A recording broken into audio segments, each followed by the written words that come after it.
Halo semuanya, perkenalkan nama saya David Muhammad NPM 254 Di sini saya akan menjelaskan materi tentang jenis-jenis pasar faktor produksi. Jenis-jenis pasar faktor produksi. Satu, berdasarkan jenis faktor produksinya, pasar tanah dan sumber daya alam. Pasar ini memperkenalkan pemilik tanah atau sumber daya alam dengan pihak yang membutuhkan, biasanya perusahaan atau pemerintah. Contoh transaksinya, penyewaan lahan untuk pabrik atau pertanian, penjualan hasil tambang, minyak, batubara, emas, imbalannya sewa, rent. Pasar faktor produksi adalah tempat terjadinya interaksi antara pemilik faktor produksi, rumah tangga, dan penggunaan faktor produksinya. Di pasar ini, diperjualbelikan bukan barang atau jasa, melainkan faktor produksi seperti tenaga kerja, tanah, modal, dan kewirausahaan. Contohnya, pasar tenaga kerja, pasar tanah, pasar modal, dan pasar kewirausahaan. Berdasarkan struktur pasarnya, bisa dilihat di contoh ini, jenis struktur pasar, ciri-ciri, contohnya.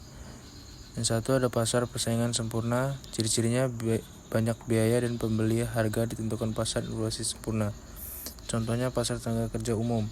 Yang kedua ada pasar persaingan tidak sempurna, salah satunya pihak lebih dominan, monopoli. Contohnya pasar tenaga kerja spesialis, pasar modal tertentu. Pasar tenaga kerja, contohnya bursa kerja, pencarian kerja online seperti Jobstreet atau LinkedIn.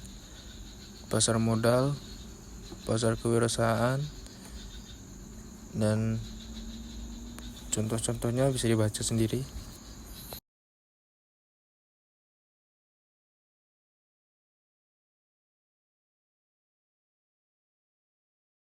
Pasar monopoli, hanya ada satu pembeli faktor produksi, contohnya perusahaan besar di daerah terpencil yang menjadi satu-satunya penyerapan tenaga kerja. B. Pasar oligopsoni, hanya ada beberapa pembeli faktor produksi, contohnya beberapa pabrik besar yang membeli hasil pertanian dari banyak petani.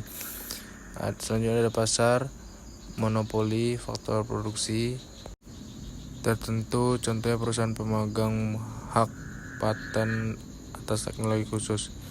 Selanjutnya dasar oligopoly faktor produksi, hanya ada beberapa faktor produksi, contohnya beberapa perusahaan besar penyedia tenaga ahli IT. Fungsi faktor produksi: menentukan harga faktor produksi, menentukan alokasi sumber daya agar efisien, mempertemukan pemilik faktor produksi dengan pengguna, mendorong pemerataan pendapatan dan kesempatan kerja.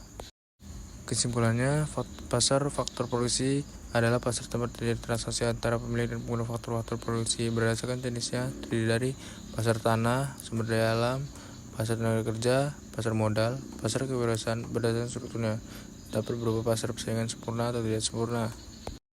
Oke, jadi itu saja yang bisa saya jelaskan. Saya akhiri. Wabillahi taufiq wal hidayah. Wassalamualaikum warahmatullahi wabarakatuh.